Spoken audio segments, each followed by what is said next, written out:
Assalamualaikum warahmatullahi wabarakatuh. Waalaikumsalam. Kembali lagi bersama kami di Time Travel. Rahayu dan salam sejahtera untuk kita semua. Nah, gimana nih kabarnya? Alhamdulillah baik. Balik lagi kayak zaman dulu ya episodenya. Dulu banget. Iya. Alhamdulillah baik. Mas Anton gimana kabarnya? Agak ini sih dikit ya, suaranya. Nah. Mungkin situasi cuaca juga Sobat Time Travel juga mungkin ngalami, tapi semoga selalu dalam lindungan dari Yang Maha Kuasa dan diberi kesehatan, kesejahteraan. Amin. Amin. Nah, kita ngobrol santai aja kali ya terkait dengan ini. Nah, boleh. Ini Alif kan udah sering banyak cerita nih tentang situasi-situasi yang kita banyak terhimpit lah ya gitu. Jadi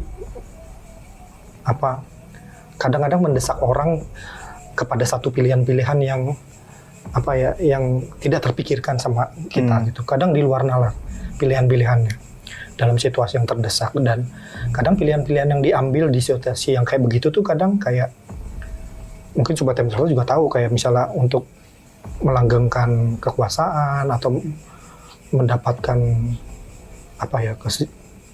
material ya, dapat ini harta benda dan materi lah gitu. Jadi dia ngambil pilihan-pilihan seperti pesugihan lah gitu. Sebenarnya itu terjadi di banyak tempat lah ya gitu. Tapi ini ada nih, Liv, ada satu tempat sih yang nggak jauh-jauh dari kita juga, masih di lingkungan Jawa, di Jawa Barat lah gitu. Ada satu tempat mungkin Sobat Time Travel juga tahu, tempatnya namanya Leuweung Sancang. Alvin mungkin udah tahu Hutan Sancang. Hutan Sancang. Nah, sebenarnya itu kan kok bisa ya orang-orang ngambil pilihan-pilihan yang di luar nalar ya di zaman sekarang. Jadi sebenarnya orang-orangnya orang-orang yang terpelajar juga kadang ya, tapi ngambil pilihan-pilihan yang di luar nalar yang semacam ini gitu. Nah, sebenarnya tempat si Hutan Sancang ini terkenalnya kalau di masyarakat setempatnya juga tuh, jadi kayak ada pertemuan dua cerita yang bertolak belakang, Liv.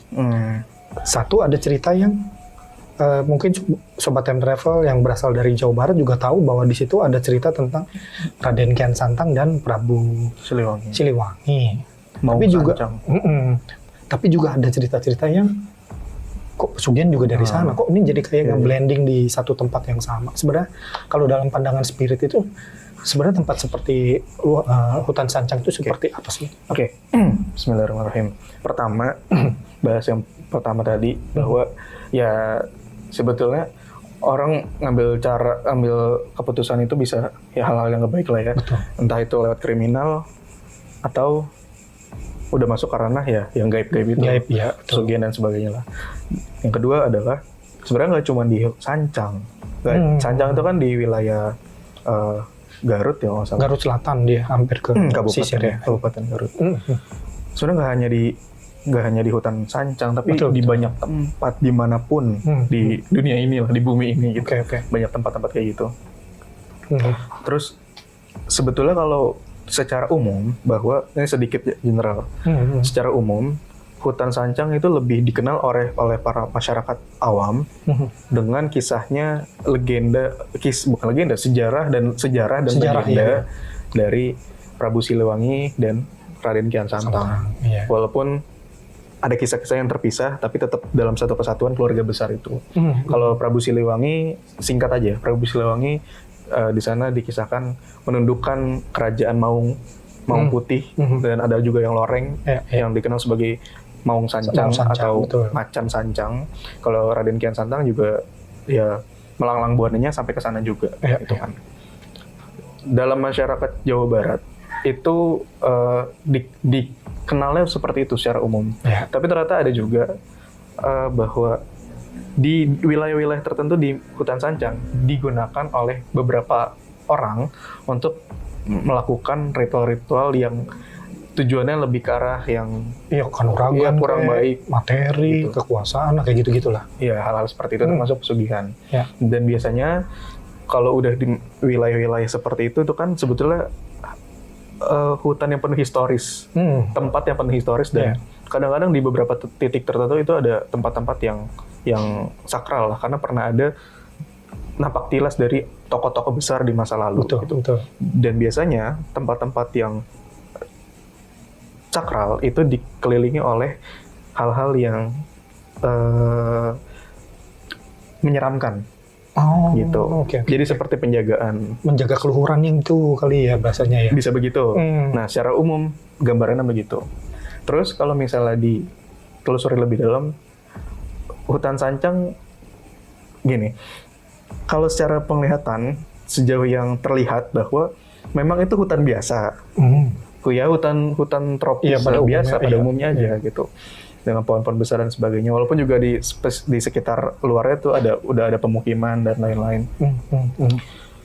Tapi dalam pandangan katakanlah dalam pandangan dimensi lainnya, memang di sana hidup banyak sekali makhluk-makhluk yang menyeramkan. Sama kayak hutan-hutan pada umumnya.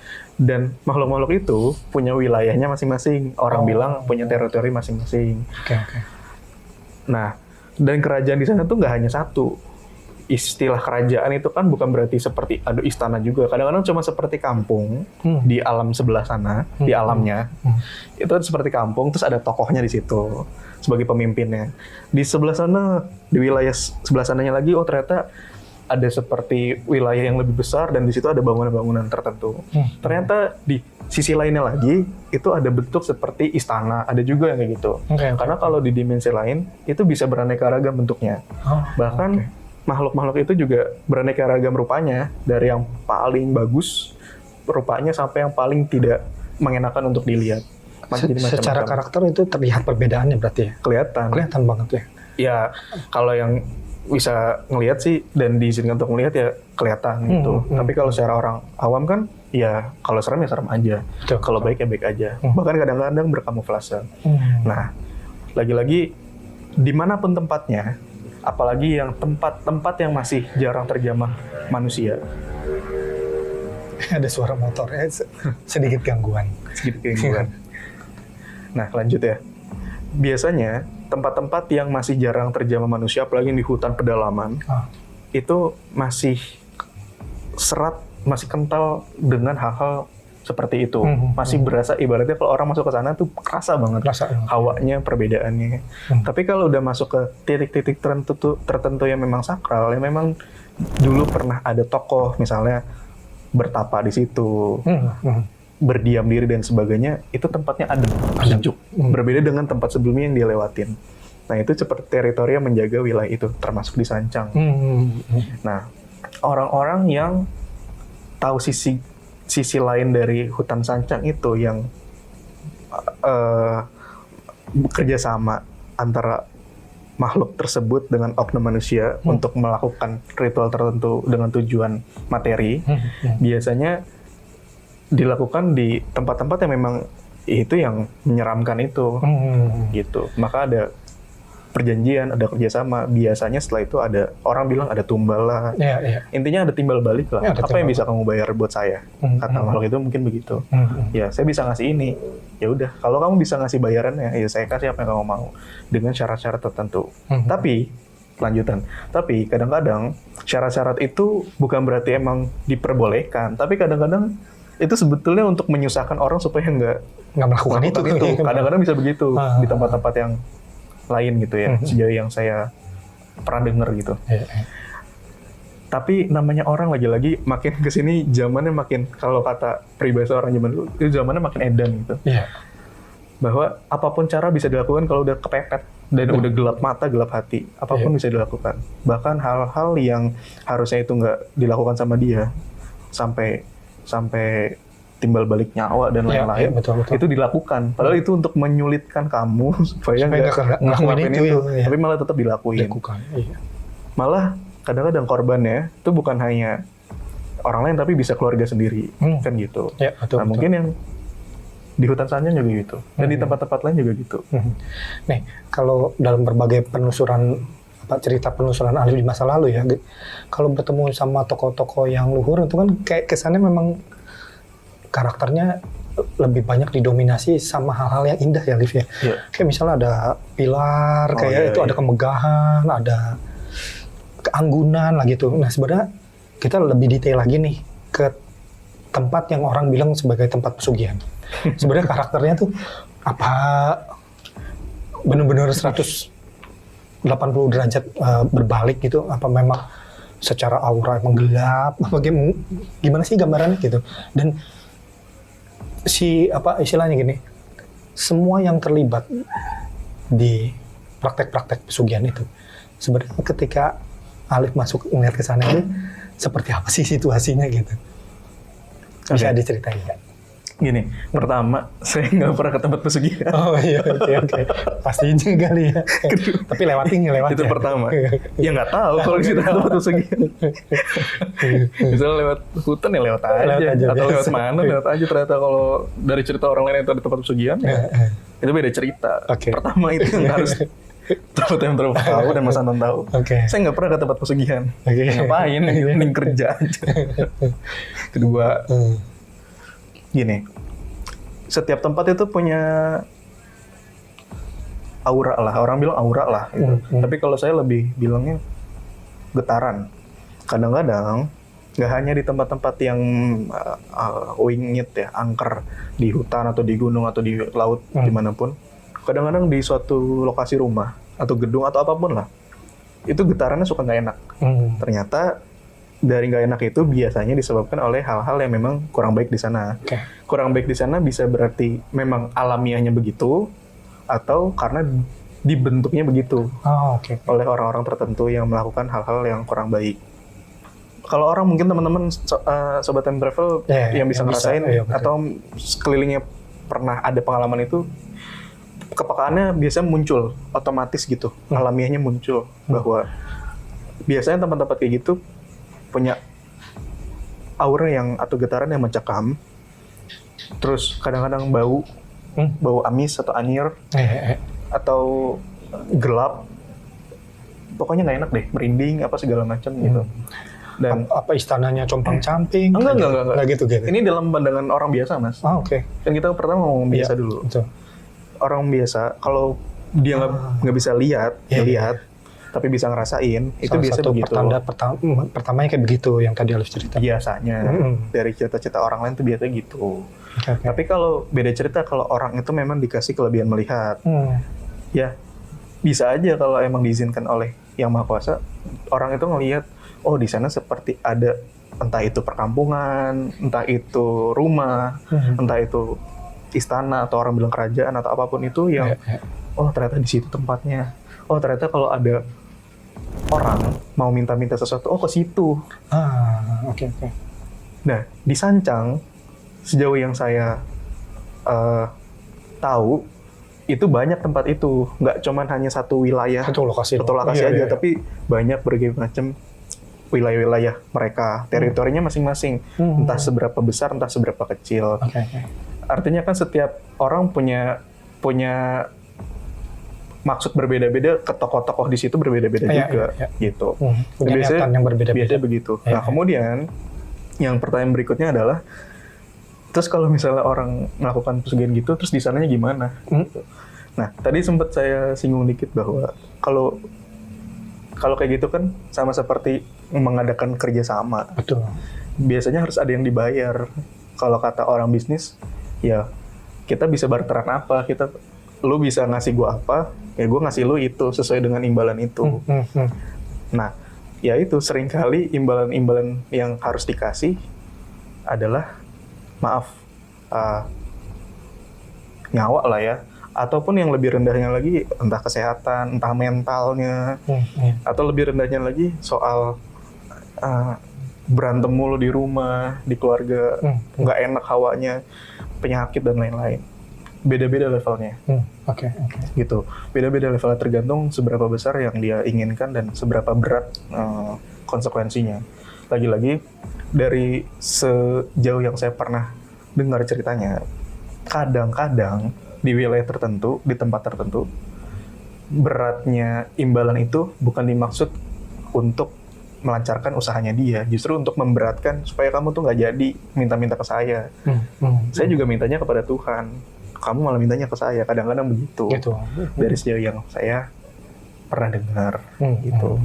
Nah, ngomong-ngomong soal itu, ngomong-ngomong soal yang tadi, ternyata hal itu seringkali terjadi di wilayah selatan Pulau Jawa, di Laut Selatan orang bilang. Ada hubungannya nggak? Nah, Kerajaan Selatan. terus apakah ada hubungannya antara wilayah Sancang dan sekelilingnya dengan Laut Selatan? Selatan. Ya. Sejauh yang saya pahami sih ada koneksi. Karena gimana pun juga kita pernah bahas bahwa wilayah selatan, orang bilang kerajaan selatan, itu bukan hanya seuprit, Mas. Dan bukan ada di bawah laut juga, kayak orang bayangkan umumnya. Iya. Tapi seperti sebuah daratan tak terlihat, membentang luas. Mungkin bisa seluas benua. Sangat luas. Di sana banyak kehidupan, tapi di dimensi lain. Tapi orang-orang masa lalu itu suka bolak-balik ke sana. Mungkin zaman sekarang ada yang bisa ke sana mondar-mandir, tapi nggak banyak. Mungkin gitu. Nah, dalam sejauh yang saya pernah dengar juga, yang saya pahami, kekuasaan wilayah kerajaan selatan itu sangat besar, sangat luas. Ibaratnya teritorinya ini itu mencakup banyak wilayah di Nusantara. Nah, termasuk wilayah Sancang. Tapi bagaimanapun juga, walaupun Sancang termasuk dalam kekuasaan selatan, tapi ini juga punya otonomi daerahnya sendiri. Jadi kalau misalnya ada hal-hal apapun yang berkaitan dengan wilayah itu, ya kalau nggak ngusik sini nggak akan ngapa-ngapain juga pusatnya. Tetap terkoneksi, tapi ya ini seperti penjaga juga untuk wilayah yang pusatnya. Gitu. Jadi maksudnya gini, akhirnya ada sebuah hikmah bahwa ya setiap orang yang melakukan hal-hal seperti itu, katakanlah pesugihan dan sebagainya, itu tanggung jawab dia kepada Tuhannya langsung. Urusan sendiri-sendiri. Iya. Jadi kalau misalnya udah ngelakuin itu ternyata imbalannya berat banget, nggak seperti yang dia bayangkan, ya udah urusan masing-masing sendiri lah. Beda cerita kalau orang yang ngalamin itu jadi korban yang dia sebenarnya nggak tahu apa-apa, itu kan kasihan. Ya, betul. Nah, disitulah titik di mana ujian seorang hamba dari Yang Maha Kuasa, gimana dia bisa berserah diri, sujud dan sebagainya untuk memohon pertolongan itu. Dan saya yakin bahwa setiap kita minta pertolongan dengan seikhlas-ikhlasnya, dengan niat baik dan tulus kepada Yang Maha Kuasa, pasti selalu ada bantuan dari hal-hal yang tak terduga gitu. Ya dengan caranya gitu. Termasuk dari hal-hal yang katakanlah yang gaib, yang tak terlihat oleh manusia biasa. Gitu. Iya. Sebenarnya kan ada apa ya? Bahasanya kan gini ya. Itu kan yang tadi Alif ceritakan kan sebenarnya hal-hal yang gaib ya gitu kan. Pilihan-pilihan yang orang-orang ambil sekarang itu di tengah keterdesakannya mereka gitu, itu kan juga pilihan-pilihan yang di luar apa ya, di luar nalar ya gitu. Tapi kadang kita juga tidak mau apa ya, tidak mau mengakui, malah lebih mengedepankan logika. Jadi menafikan hal-hal yang seperti itu. Padahal ternyata kaitannya erat sekali dengan bahwa itu juga berdampak kok di kehidupan nyata gitu ya sebenarnya. Dampaknya jelas sekali terlihat lah gitu. Nah, menurut pendapat Alif itu gimana? Ya sebenarnya itu sah-sah aja, Mas. Ya, wajar lah orang zaman sekarang dengan kemajuan teknologi yang ada mengedepankan logika itu sangat wajar. Itu juga kan bagian dari kehendaknya. Orang tua masa lalu pernah cerita kalau nanti ada masanya di mana ya logika memang dikedepankan, sedangkan hal-hal yang sifatnya spiritualis itu justru diabaikan. Peringatan, apa petua, nasihat, kayak gitu-gitulah. Itu diabaikan, anggapnya dongeng, cerita lama gitu. Nah ternyata itu yang saya lihat lagi terjadi di zaman sekarang. Termasuk hal-hal yang tadi yang orang anggap orang kota atau orang zaman sekarang anggap pesugihan, mana ada sih pesugihan zaman sekarang? Ya misalnya bisnis itu lancar, contoh. Bisnis itu lancar, ya memang marketingnya bagus, memang bagus produknya dan sebagainya. Tapi ternyata di balik dunia atau realitas yang kita kenal di zaman sekarang, itu banyak sekali realitas-realitas yang tak terlihat, yang tak nampak di mata manusia biasa. Ya memang sekarang itu lagi terjadi. Dan saya pernah dengar cerita dari orang tua masa lalu, ketika nanti masuk fase menuju akhir zaman, orang bilang moral, tentang budaya, tentang filosofis hidup, tentang ketuhanan itu yang sejatinya semakin menurun, tergradasi, ya. menurun. Tapi hal-hal yang logika menurut perspektif orang umum itu meningkat.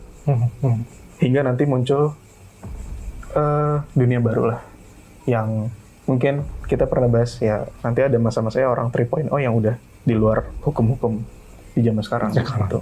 Nah ini lagi terjadi, entah sampai kapan, termasuk ya hal-hal yang gitu. Yang kayak gini, iya.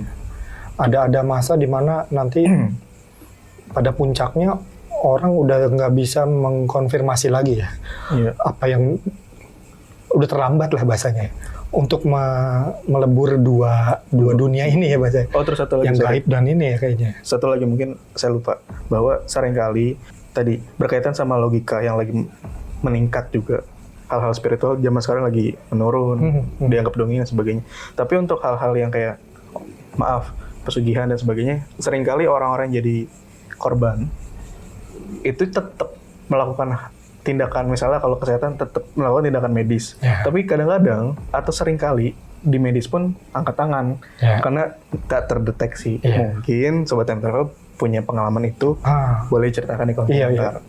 Kemudian, yang terakhir lagi nih, bahwa tadi kan saya bilang, zaman sekarang hal spiritual, moral, kebudayaan dan sebagainya itu lagi menurun. Logika dari perspektif orang awam, orang umumnya itu lagi melaju pesat.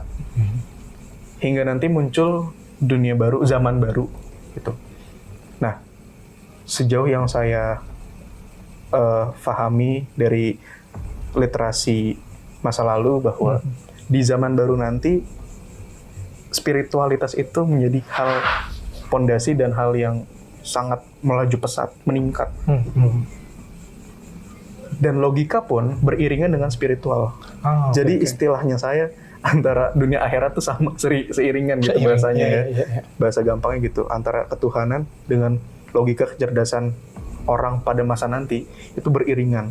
Tapi untuk hal-hal yang baik, yang mengedepankan jiwa kesatriaan, nilai-nilai luhur, moral yang baik, dan budaya termasuk, dan hal-hal seperti itulah yang baik-baik, nanti akan meningkat. Jadi kayak masa lalu lagi ya? Nah, jadi kalau kita dengar zaman sekarang, kisah-kisah masa lalu, kayak cerita dongeng lah, cerita mitologi lah, dan sebagainya, legenda, itu ya terstigmanya jadi kurang baik ya? Jadi terstigmanya klinik gitu ya? Orang banyak bilang, hal-hal yang zaman dulu dianggap sebagai dongeng, zaman nanti juga orang bisa bilang, kok seperti dunia hayal ya, seperti dunia dongeng. Dalam arti, semua hal-hal ilahiyah itu sangat nampak, dan memang real, nyata, begitu adanya. Gitu. Ya gitulah kira-kira. Ya udah deh Mas. Iya, kayak kalau bicarain keterkaitan antara masa lalu, masa sekarang, dan nanti gitu, kayaknya tetap menarik ya, menarik orang kita ngalamin sekarang. Semoga apa yang Alif ceritain itu banyak relate juga ya dengan apa yang kita alami sekarang, jadi kita bisa ngambil hikmahnya buat kita semua, buat Sobat Time Travel. Mungkin kalau Sobat Time Travel juga ada cerita yang lain, bisa dituliskan di kolom komentar tentang apa yang terkait dengan apa yang Alif udah ceritakan tadi. Semoga kalian suka dengan episode kita kali ini. Tetap like, share, komen, dan subscribe untuk selalu terhubung dengan video-video kita yang terbaru. Sampai kita bertemu di penelusuran selanjutnya. Wassalamualaikum warahmatullahi wabarakatuh.